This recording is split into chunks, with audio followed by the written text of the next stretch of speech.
Podcast on PowerTalk AM 1460 and FM 101.1. Streaming worldwide on iHeart Radio. Jan Price talks to the movers and shakers in the film business. The Jan Price Show.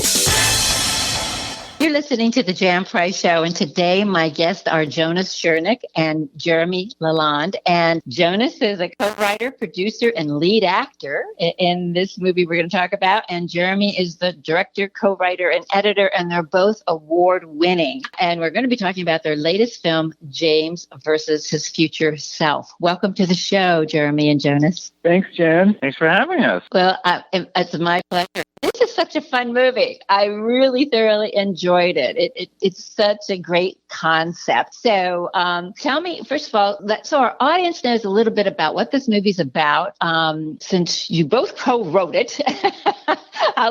Jeremy, I think this was your idea, right? Was this idea yours or Jonas? Well, I came to Jonas with wanting to develop something in this kind of genre and space, but actually the spark of the idea came from something that he had dormant in his mind for some time. So I'll let him talk about that. Right. The idea originally started off probably as far back as when I was in my late teens and I was backpacking through Europe trying to quote unquote find myself. And I didn't find myself, but I often started thinking, what would happen if I literally found myself in a cafe in Brussels or something? And that sort of stuck with me for years and years and years. And I noodled with it and finally kind of came up with this idea of a man who goes into a battle with himself. And I saw this as a comedy. And when I pitched that, basically just that one sentence to Jeremy, and he said, "Oh, let's run with it." And what we ended up developing was the story of James, a scientist who has been obsessed his whole life with becoming the world's first time traveler. And he's just as he's on the cusp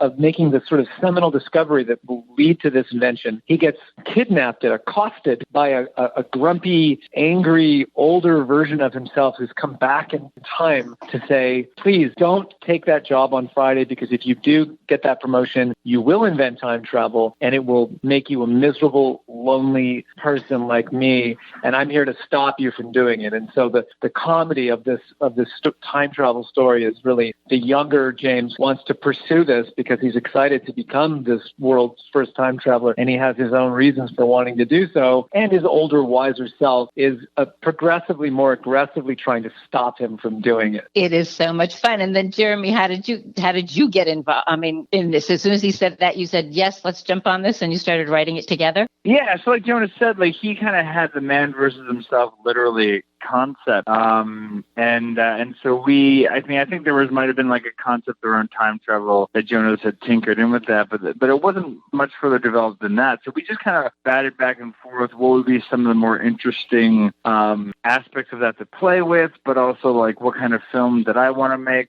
Kind of genre do we want to play in? We're both big fans of stuff like, Back to the Future and Groundhog Day. And also kind of the films that Jonas and I make are very much, they're all comedies, pretty much, for the most part. But they're also very rooted in like, drama of the human condition and kind of like figuring out, parts of yourself. So it took a little while once we had the core concept of the time travel and the man literally against himself, before we really latched into this concept of the movie being about a man learning how to live in the present, and be comfortable with the present as opposed to the being obsessed with the past and the future, which so many of us are. And and once we kind of like hitched onto that theme, I think it just exploded, and it really brought the project to a new level in the script form, but also for us personally. It's a journey that I think Jonas and myself have both been on, as well as parents and creators, trying to just be more present and not be caught up in all the other things and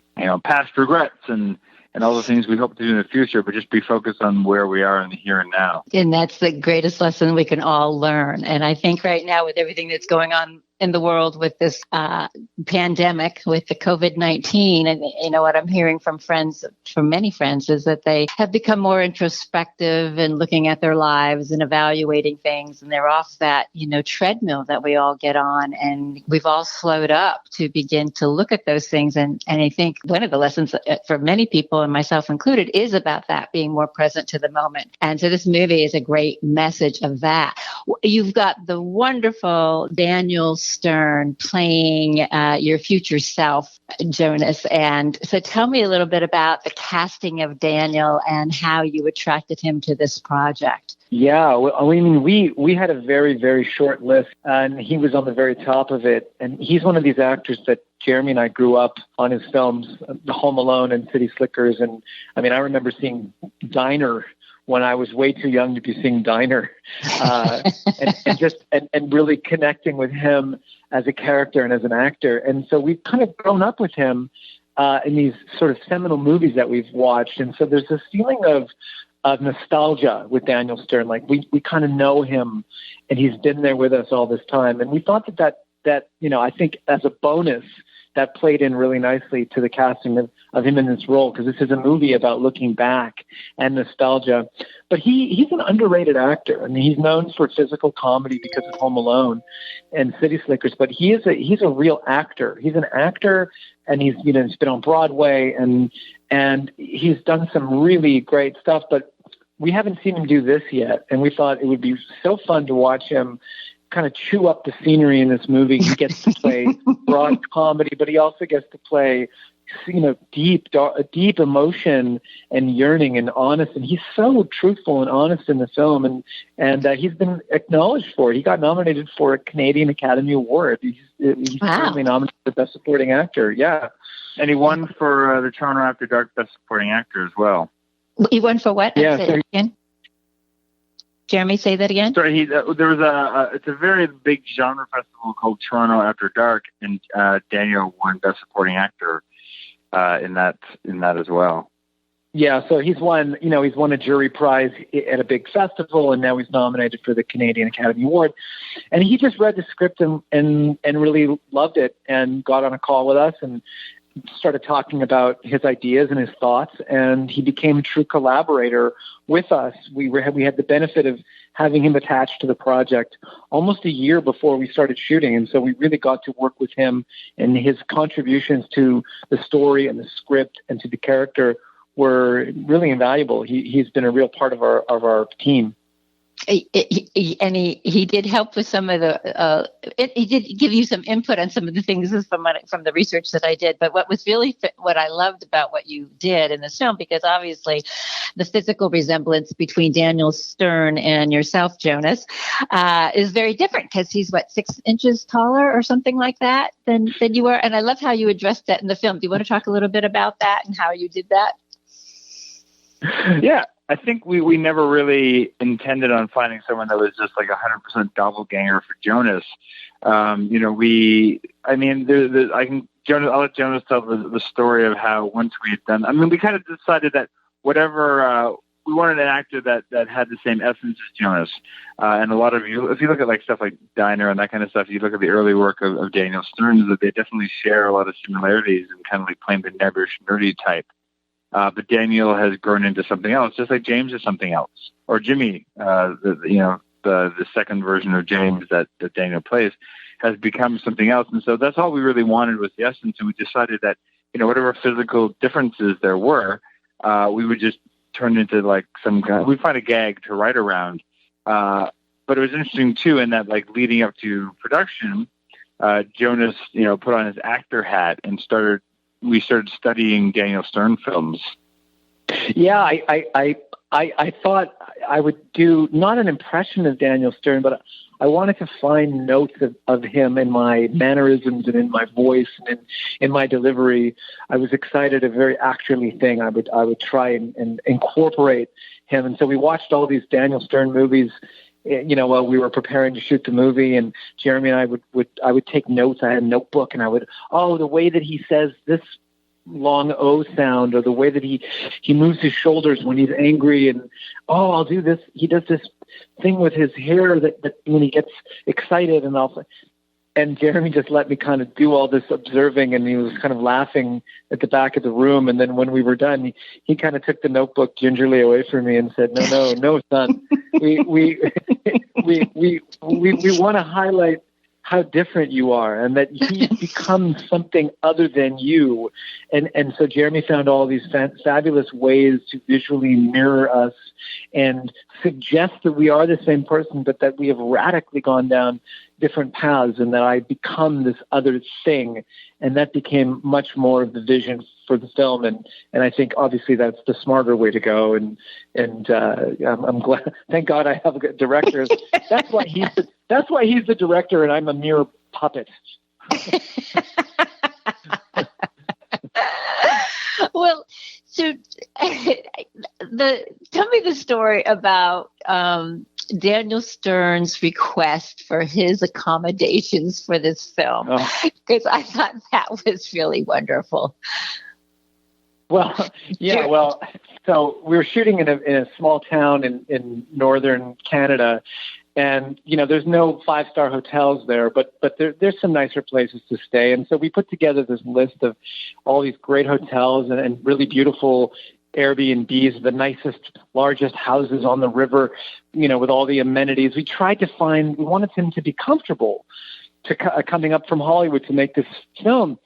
And he requested, he went online and he found a shack, basically a shack way out in the wilderness on a lake, 40 minutes from the town, dirt road, another dirt road, through the forest, no running water. The water was pumped up from the lake, and no cell phone, no wireless, nothing. That's where he wanted to stay. And we thought it was, oh, great, he's crazy. And we thought, oh, great, he's not. But guess what? He's not. He likes the idea of the seclusion. He's playing a character who's been secluded and isolated for 20 years, hiding, waiting for time to catch up with him. And I think, Daniel really liked the idea of being away from it all. And he's not a 5-star hotel kind of guy. He is a man of the earth, and I think he probably would have just lived in a cave in the woods if we'd allowed it, but I don't think we could get him insured for that. Yeah, Jonas is not underestimating this place. You literally had to know how to get there. You couldn't just follow directions outside of having the geographical coordinates. We after dinner one night we drove him out there home, and the power was not working. And he's like, "I'm good." So, are you sure? He had candles, I hope. Yeah, he's like, I got a candle. I got my acoustic guitar. I'm good to go. There was no GPS. You couldn't use your phone's GPS because there was no signal. It was really off the grid, totally off the grid. Yeah. That's three of us knew how to get out there. So if something happened to the three of us, Daniel Stern would still be there. Well, it added to his performance. I take it. For sure. Jeremy, what was it like, though, for you to direct sort of a childhood idol in Daniel Stern? Because you both said you grew up with him. I mean, what was it like directing him? Yeah, I mean, I guess by the point of when it came down to the actual directing on set and that kind of stuff, like Jonas said, we'd spent a year at that point kind of collaborating with him and talking to him, on the phone and through Skype and those kind of things. And so I think by the end of our first call with Danny, we got over the whole, he's this icon who I look up to and I admire. And, he just became a collaborator and human being. And luckily that happened very quickly. And so I didn't, by the time we got together in Sudbury, all the starstruckness had long worn off. Because at this point he was just Danny. He was the guy we were working with, and so that it didn't really faze me. I think I just didn't think about it because it would have messed me up big time. No, but that is the trick. That the truth is just as quickly as you possible find ways to humanize your heroes, because otherwise, you're not going to be able to work with them the way you would work with anybody else. And I think that's the only way to do it. I mean, it's the same with working with Frances Conroy. I mean, that was the one that was even more of a head mess for me because she came on later on, so we didn't have as much time with her leading up to it. But the thing about Franny is she's a force of nature unto herself. And after the first phone call I had with her, I'm just like, she's just a giant nerd that just really was just excited and doing all the actorly research I'm used to with other actors. And so, I think actors of their sort who aren't, divas and aren't like these people who see themselves as the greats that they are, they just want to get down and do work. Right. And so it's very easy for you to just do that with them. They don't put on airs as if they are above you or anything. They come to play and they come to work. And so, to be honest, I didn't have to worry about, being nervous directing them because they were willing to be directed. That's wonderful. They're true actors. They love the art of they acting. really, really are. And collaborate. And the way I'm not a dictator. Like I come to play. I'm there to, take it. I mean, they're also smart actors. I think as a director, my job isn't necessarily to come in and dictate a performance or to prescribe a performance. I assume that my collaborators, whether it be a cinematographer or an actor, is like a great chef, and they're going to prepare something for me. And before I go and put salt on it, I want to see what it is. And and so it's really my job is to watch what they've prepared. And then, if there's something that's not quite right with it, then I come in and I add my salt or whatever it is. I love it. What a beautiful analogy. It really is. Yeah, I don't want to get in the way. I think, good directors know when the hell they get out of the way and when to step in. Yeah, I carry my own hot sauce with me, so I just carry what? Dump a little hot sauce of my own hot sauce. So I can just dump some hot sauce right on there. I got a whole spice rack I use with Jonas. Oh God, yeah. I'm sure you two have a great time on the set. And not the kind of spices you'd expect. Oh, really? Okay. There's some sage in there. Well, they say some, the best performances are those when people, exactly that kind of environment where you allow the actors to, exactly that, come and play and develop and play with different things and do different things, and rather than have that stern, authoritarian type of directorial style. If you're just tuning in, you're listening to the Jan Price Show, all about movies, and my guest today are award-winning lead actor Jonas Chernick, who's also the co-writer and producer, and then award-winning director Jeremy LaLonde, who's also the co-writer and editor of this wonderful movie called James versus His Future Self. You had your debut at the U.S. Opening, I believe, at the Santa Barbara Film Festival. Is that correct? Yeah, that's right. The premiere? Yes, we premiered in the United States at the Santa Barbara International Film Festival in January. And what was the response just in time, like? In time before the world. The response. You know what? Honestly, it was. I think Jonas and I were kind of beside ourselves because we'd both been to the Santa Barbara Film Festival before. Actually, ironically, that's even though he and I are both filmmakers that live and work in Toronto, that was where we met. We both had competing sex comedies there, and I think 2012 was it, Jonas? Yeah, 2013. Yeah, something like that. Yeah, and so we kind of met there, and our friendship blossomed from there. And you're both from Toronto. We both live in Toronto. Jonas is originally from Manitoba. Oh my God! But you're both Canadian, and you have to come to the States to the Santa Barbara Film Festival to meet. That's amazing. Yeah. Well, that talks about kismet. Go ahead.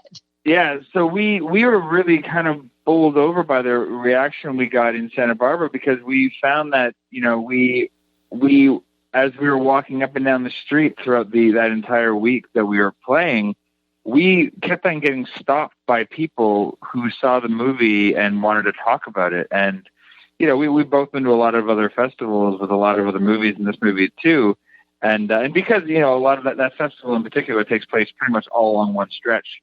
At multiple theaters, but It was just, we were really, really, I don't think probably an hour went by when we were outside walking the streets that someone didn't stop one of us and want to talk about the movie, which was just really, really kind of beautiful and lovely. And it's kind of like the magic of film festivals. Yes, it is. And that Santa Barbara International Film Festival is one of my favorites for that reason. It's everybody's very accessible, and you're right. It's one street. You just walk up and down, where most of the theaters are in the same area. And I've been going there for 12 years, I think. And I love that festival. I'm sorry I didn't see your film at the festival, but I definitely wanted to see it and interview both of you. Tell me a little bit, what would each of you, if your future self came to talk to you, what would you want them to tell you? If you could change something in your life, taking this concept of your movie and putting it into your own lives. What message? I don't know. Go ahead, buddy. You have Jesus, I don't have a great answer for that. I think the answer is here's the thing. If I went back and explained my life to like myself 20 years ago or 10 years ago, I think I'd be shocked by who I am now, and it'd be different from what I was expecting or hoping for, maybe. But I wouldn't want to mess any of it up. And so, I guess I just want to make sure that I'm okay and everyone's healthy and happy is all I really would want to know. But I'm especially right now, I've in the last couple of years, I've gone through a bit of my own little journey with, getting myself healthy and, living in the present and that kind of stuff, that I'm pretty comfortable just living life as it is now, and things happen as they're supposed to happen. So I kind of gotten over that to some extent. And I'd say we did enough research on time travel theory to know that if you can go back, don't talk to yourself. Everyone knows that from the movies, and it's true. That could ruin everything. Just stay out of your own way. That's my advice to myself. Yeah. Stay out of your own way. That's good advice. So if I could go back like 4 months, I'd tell myself to sell all my stocks. And except for Zoom, invest heavily in Zoom. Zoom. Or any others that are similar. Other than that, that's my one-time travel. That would be good. Well, you're right. I went to Sundance right after Santa Barbara Film Festival, and we got in under the gun. All the before everything started to collapse. How has this affected your movie and the way you were going to release it? And we're going to talk about where people can see this movie, because it is fun. It's a great fun movie for people to watch while they're sitting home right now until we finally will get back out into the world and movies are released in movie theaters again, but that's going to be a number of months away. So how has this affected the release of your film? Were you planning on going to other festivals after Santa Barbara? Well, actually, this sort of happened right at the end of our festival run. So we played Santa Barbara, we played in Kansas City, we played in San Francisco in the States. We had our European premiere at the Glasgow Film Festival about, I think, a week or two before lockdown happened. So we got back safely from that. We've done the festivals, and we missed a couple of European festivals that we were scheduled to go to. Jeremy was going to go to Amsterdam and Brussels for the Brussels International Fantastic Film Festival. Those were canceled. But the good news is the movie is available right now in your living room. Okay, good. Yes, tell us where we can see it. I will. We were scheduled to open in theaters in about 10 different American cities, as well as digital and VOD at the same time. The theater thing obviously didn't happen, but you can find the movie on digital in the United States as of yesterday. That's May 1st. You can find us on iTunes and everywhere else where you watch VOD movies. There's also a DVD Blu-ray release coming up in a couple of months. And the film is also available in Canada. We were released in Canada in April. You can find us there. And in the UK on Sky TV, which reaches, I think, 27 million homes in the UK. So you can find it. It's out there. You don't have to even look that hard. It's right there in front of you on your TV. Just turn it on. Just turn it on, and there you are. Well, I thank you both for being on the show. James and his future self, I definitely recommend that everybody go find this movie. It's just fun. It's just a really fun movie. And thank you, Jonas and Jeremy, again. And I wish you much success with your future films and with this one. Thanks, Jen. Thanks so much. Thank you. Have a great day. If you've missed any of the Jan Price shows all about movies, you can listen on the iHeart Podcast Network and on your smart TV. Just type in Jan Price Show. Thank you for listening. on PowerTalk AM 1460 and FM 101.1. Streaming worldwide on iHeart Radio. Jan Price talks to the movers and shakers in the film business. The Jan Price Show.